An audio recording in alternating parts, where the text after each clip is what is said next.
लगभग ठीक है, बैठ जाओ। उनका एहसास हो रहा होगा सभी को। एक बार एक दो नारा बोल दे। एक तीर एक कमान, आदिवासी एक समान, एक तीर एक कमान, आदिवासी एक समान। अभी तो ये लड़ाई है, आगे और लड़ाई है। आप सबको धन्यवाद। आज आदिवासी एकता परिषद के इस 30वां आदिवासी सांस्कृतिक एकता महासम्मेलन में पूरे देश से और साथ ही हमारे अन्य देशों से भी हमारे आदिवासी समुदाय के हित में काम करने वाले लोग यहाँ पहुंचे हैं। कई जनप्रतिनिधि भी आए हैं और इस कार्यक्रम को हम सबने मिलके सफल बनाया है। लगभग सफल होने की कगार पे जा रहा है और ये एक ऐतिहासिक कार्यक्रम है। आज लगभग मैं लंबे समय से इंतजार कर रहा था, क्या बोलना था वही भूल गया और हमारे संचालक महोदय जी बार बार कह रहे थे, वही याद रह गया मुझे। कह रहे थे कि राजनीतिक बातें नहीं होनी चाहिए। सही बात है, हमारे समाज में जब राजनीति घुसी और हमारा समाज बिखर गया, आजादी से पहले हमारे समाज के लोग सामाजिक मुद्दे को लेके एक हो जाते थे, लेकिन स्वतंत्र भारत के अंदर सामाजिक कोई मुद्दा आता है तो वहां राजनीतिक देखी जाती है और राजनीतिक इतनी खतरनाक घुस गई है जिसको हम छोड़ भी नहीं सकते। मैं इस कार्यक्रम में आया कल रात को लगभग 9 बजे के आसपास, तो वहां गेट के अंदर वहां आसपास साथी पूछ रहे थे, किसी ने कहा ये विधायक आए हैं, तो वो पूछ रहे थे कि कौन सी पार्टी से हो। उस भाई ने कहां से विधायक हो ये नहीं पूछा, क्या पूछा, कौन सी पार्टी से हो। मतलब गेट में घुसे तब से ही राजनीति शुरू हो गई। ये राजनीति कितनी खतरनाक है। जब मैं विधानसभा में विधायक के तौर पे मेरी 84 की जनता ने मुझे भेजा, तो हम विधानसभा के अंदर गए। इससे पहले हमने पढ़ा था कि संसदीय जो व्यवस्था है उस व्यवस्था को कि हर विधायक को एक समय मिलता है निश्चित, हमारे प्रावधान होते हैं स्थगन के बिल पे कटौती प्रस्ताव, हर चीज पे उस प्रावधान के अकॉर्डिंग नियम के अनुरूप उसको बोलने का अधिकार दिया जाता है, लेकिन वहां पर भी राजनीतिक हो जाती है। जब मैं शुरुआत में गया तो लगा कि छोटा सा बच्चा मतलब लड़का आया है तो बोलने दिया, फिर पता चला इसके वाला नहीं जमने वाला है, तो वहां भी मेरे साथ राजनीतिक हो जाती है। जब बैठे रहते हैं हमारे बिल पे बहस की कोई बात होती है तो देखते हैं हमारे सभापति के यूट के बाहर पेशाब करने कब जाएगा, तब मेरा जानबूझ के नाम ले लेते हैं और फिर कहते हैं कि आप कहां चले गए थे। तो वहां पर भी राजनीतिक हो जाती है। और मैं कल 8 बजे से आया हूं, सुबह 11 बजे से इस मंच में यहां बैठा हूं और अभी मैंने यहां सूचना पहुंचे हमारे साथियों ने, तो मुझे लगा यहां पर भी राजनीतिक हो गई। ये राजनीति बहुत खतरनाक चीज है, लेकिन फिर भी हमें हमारे समाज को ध्यान में रखना है और हमारे समाज के लिए हमें जितना भी पेशेंस रखना पड़े वो पेशेंस हम रखने के लिए तैयार हैं। आज हमारा देश संविधान से चलता है और संविधान के तहत प्रत्येक व्यक्ति को, और हम शेड्यूल एरिया की बात करते हैं, ये शेड्यूल एरिया में आता है। मैं शेड्यूल एरिया से जीत के गया। हमारी जनता, हमारे जनप्रतिनिधियों को समझाना पड़ेगा कि पार्टी की टिकट से विधायक नहीं बनते, आदिवासी समाज का सर्टिफिकेट लगाएंगे तो विधायक बनेंगे।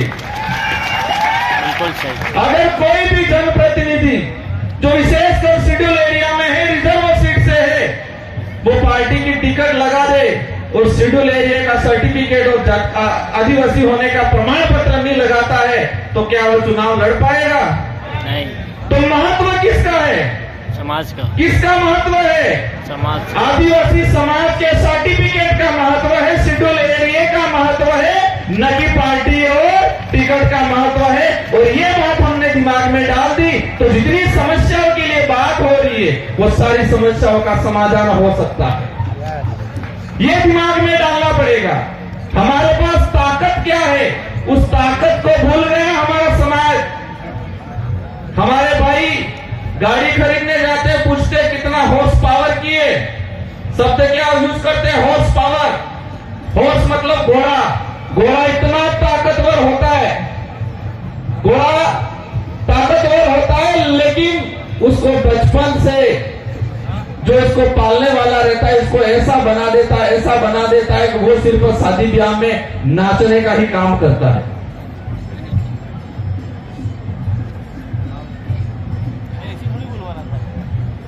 तुम्हें जो बता रहा था कि घोड़ा बहुत ताकतवर होता है, लेकिन उसका जो हमारे यहां डोली बोलते हैं वो इसको इतना कमजोर बना देता है कि वो सिर्फ शादी ब्याह में दूल्हा दुल्हन को बिठा के नचाने का इतना ही काम करता है, वो इसकी ताकत को भूल जाता है। और वही चीज हमारे समाज के साथ हुई है। हमारा समाज, हमारी जो ताकत थी, हमारे जो हक अधिकार, जो हमारी ताकत है, उसको हम भूल चुके हैं। और यही चीज पूरे देश की जनता भी भूल चुकी है कि संविधान ने मत को महत्व दिया है, न कि टिकट को महत्व दिया है। ये समझने की जरूरत है। मैं जब विधायक चुन के गया और मैं एक हमारे पूर्व वक्ता बता रहे थे, मुझे किसी ने टिकट नहीं दी, आदिवासी समाज ने सिलेक्शन प्रणाली से मुझे चुन के भेजा और हम एकमात्र विधायक हैं जो आदिवासी समाज के सिलेक्शन प्रणाली से चुन के गए हुए हैं। और कई हमारे साथी राजस्थान के जो दूसरे संगठन विचार की मजबूरी है, कहते हैं कि हम ते पार्टी के बंधनों में बंधे हुए इसलिए नहीं बोल सकते, वो मेरे साथ ये चीजें आप बोलना। तो ये जनता को समझना पड़ेगा, ऐसी ताकत पैदा करनी है हमें। अभी बात हो रही थी यहाँ ऊपर जो दिमाग लगाया हुआ है उस पर लिखा हुआ है बहुमतवाद। इसके नीचे शुरुआत में जो मुर्गी लड़ रही है, तो उसको देख के बात याद आ कि मैं हर बार बोलता हूं, हमारा समाज के अंदर किसी पे आपत्ति आती तो हमारा समाज एकजुट होकर लड़ता।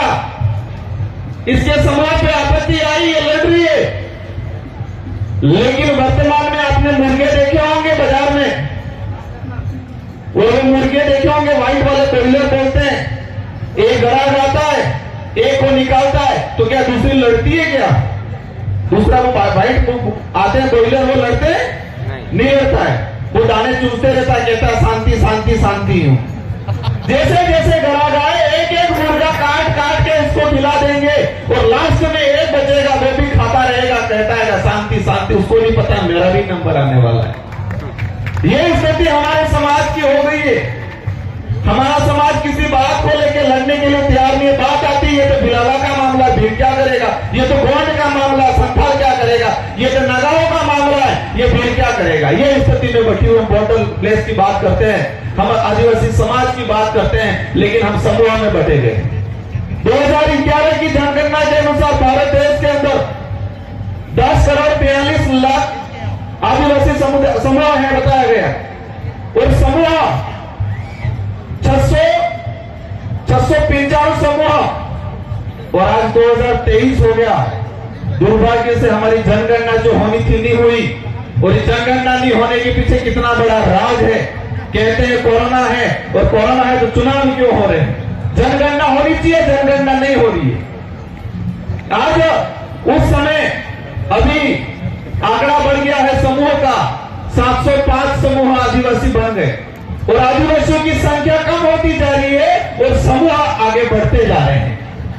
इसमें भी हमें सोचने का।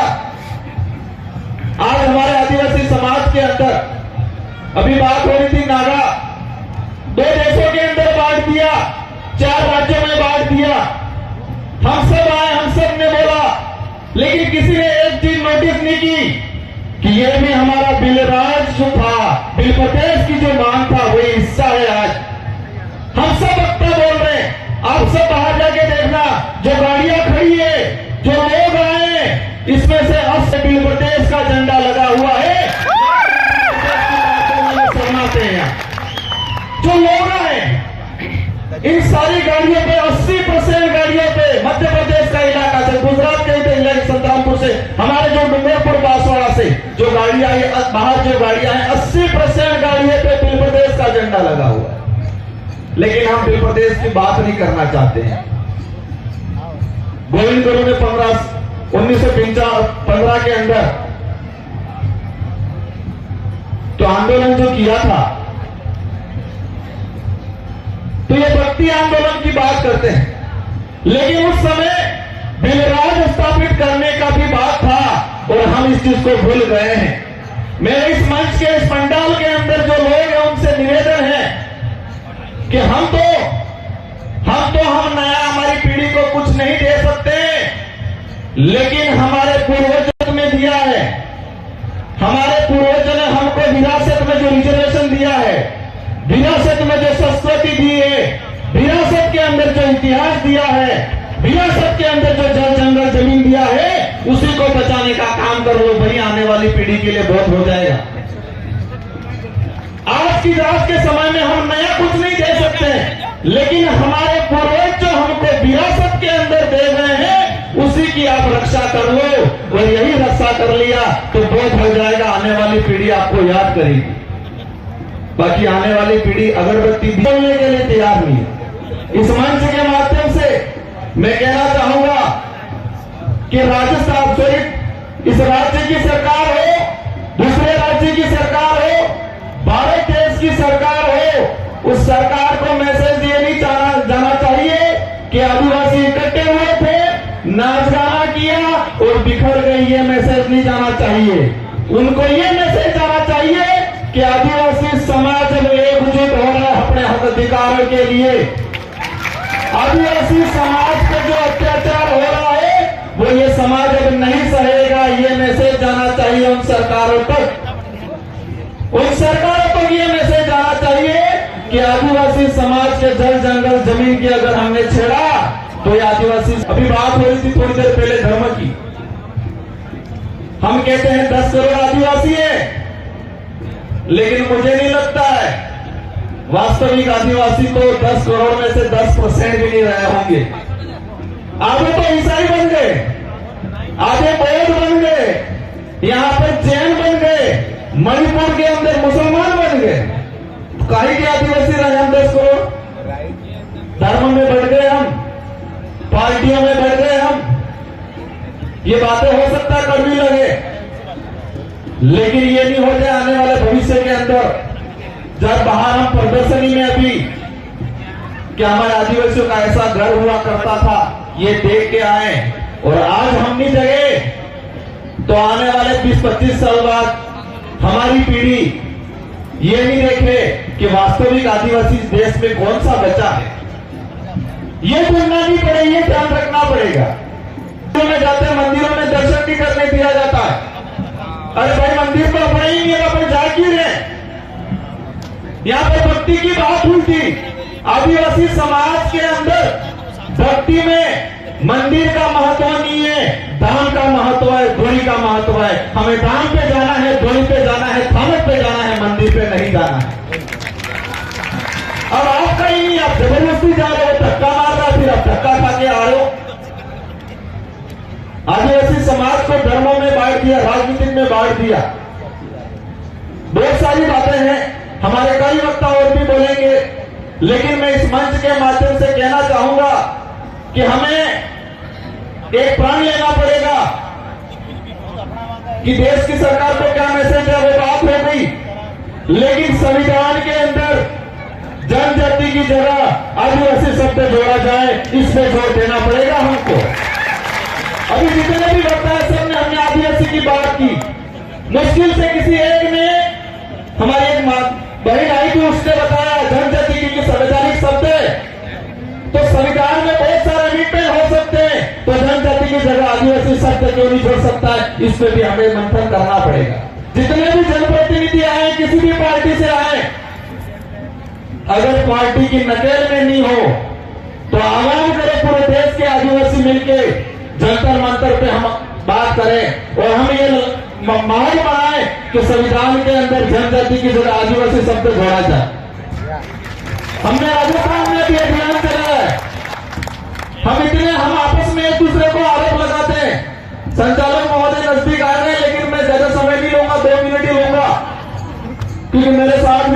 शुरू हो गई। हमने राजस्थान में अभियान चलाया है, अगर कोई भी आदिवासी को नक्सली बोलेगा उस पर एट्रोसिटी मुकदमा दर्ज हो, ये अभियान चलाया है। बहुत बढ़िया। केस में चलाना पड़ेगा। अगर कोई आदिवासी को नक्सली बोलता है, आज मैं विधायक हूं, 2018 से पहले हम चुनावी व्यवस्था में नहीं आने वाले थे। हम पे आरोप लगे कि ये नक्सलाइट, लोग पता ही नहीं नक्सलाइट क्या होता है, एबीसीडी भी नहीं पता। हमारे जिला मुख्यालय से रिपोर्ट चली गई 18-20 जगह की कि ये नक्सलाइट गतिविधियां फैला रहे हैं। मजबूरन होकर राजनीतिक में आना पड़ा और समाज ने सिलेक्शन प्रणाली से मुझे चुन के, हमारे एक साथी को चुन के विधानसभा में भेजा, तो ये चुप हुए। एक पत्रकार ने भी बीच में गलती से लिख दिया था किस इलाके में नक्सलाइट गतिविधियां, लगभग 4 जिलों के अंदर 30 से 40 थानों के अंदर उसके खिलाफ परिवार दर्ज करवाया, हमने दिया। बहुत बढ़िया। माफी मांगने लग गया। आज छत्तीसगढ़ के अंदर में बीच में जाके आया, हमारे दादा बता रहे थे 22 साल की बच्ची हथियार उठा रही है, क्यों उठा रही हो? हम उनको कह रहे थे ये तो नक्सलाइट लोग हैं, झारखंड वालों को बोल रहे थे नक्सलाइट लोग हैं। गुजरात में कुछ होता है, यहाँ पर हुआ ये मामला, हरण्य दर्देवाला अभ्यारण्य हुआ। देश के अंदर कहीं पर भी आदिवासी समाज के साथ अन्याय होता है, हमें एकजुट होकर आना पड़ेगा। और हमें एकजुट होकर नहीं आए तो मन से हम बोल देंगे, हम आप तालियां बजा दोगे, मामला खत्म हो जाएगा। आदिवासी समाज आने वाले समय में गर्त में चले जाएगा और आदिवासी समाज की आने वाली पीढ़ी हमको माफ नहीं करेगी। इसलिए आदिवासी को जगाना है, राजनीतिक पार्टियों से दूर रहना है, अपने खुद की सिलेक्शन प्रणाली तैयार करनी है। आने वाली पार्टी आपको आके पूछे किसको टिकट दे, ये पूछनी चाहिए। और मैं तो कहता हूं ये टिकट वाली बीमारी बाहर निकाल दो, जनता चयन करके भेज देगी।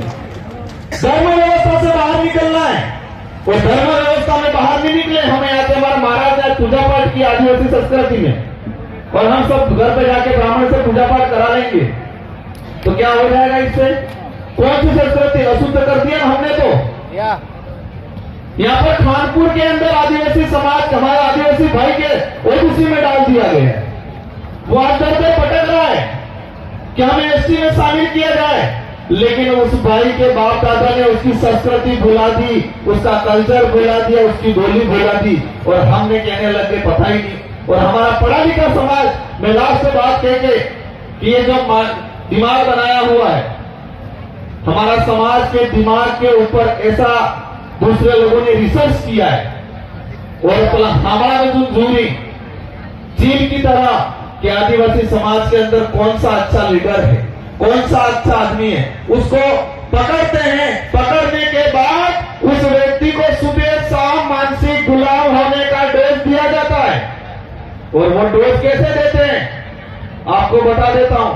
वो डोज होने के बाद हमारे जो पढ़े लिखे कर्मचारी कैसे बन जाते हैं वो बता देता हूं। मानसिक गुलामी का डोज दिया जाता है सुबह शाम और वो इतना हो जाता है कि हमारा पढ़ा लिखा कर्मचारी सुबह कपड़े पहन लिए और मैसेज आ गया कि आज तो मंगलवार है, हरा कलर ठीक नहीं है, पीला कलर ठीक रहेगा, तो कपड़े वापस निकाल लेता है। ऐसा मानसिक गुलाम बन गया। हमारी मैडम में सुबह उठ के कपड़े पहन लेती है स्कूल जाने के लिए, लेकिन ग्रुप में मैसेज आ गया कि आज मंगलवार है या बुधवार है, ये कलर ठीक नहीं है, ये दाल ठीक नहीं है, तो दाल बनी हुई को छोड़ देते हैं। ऐसे मानसिक गुलाम बन गए हम लोग। तो मानसिक गुलाम बनाने वाले यंत्रों से सावधान रहना है, ऐसे संगठनों से सावधान रहना है और आदिवासी को बचाना है। आप सबको अंत में खूब खूब जोहार। जय आदिवासी, जय भारत, जय भील प्रदेश। जय भील प्रदेश।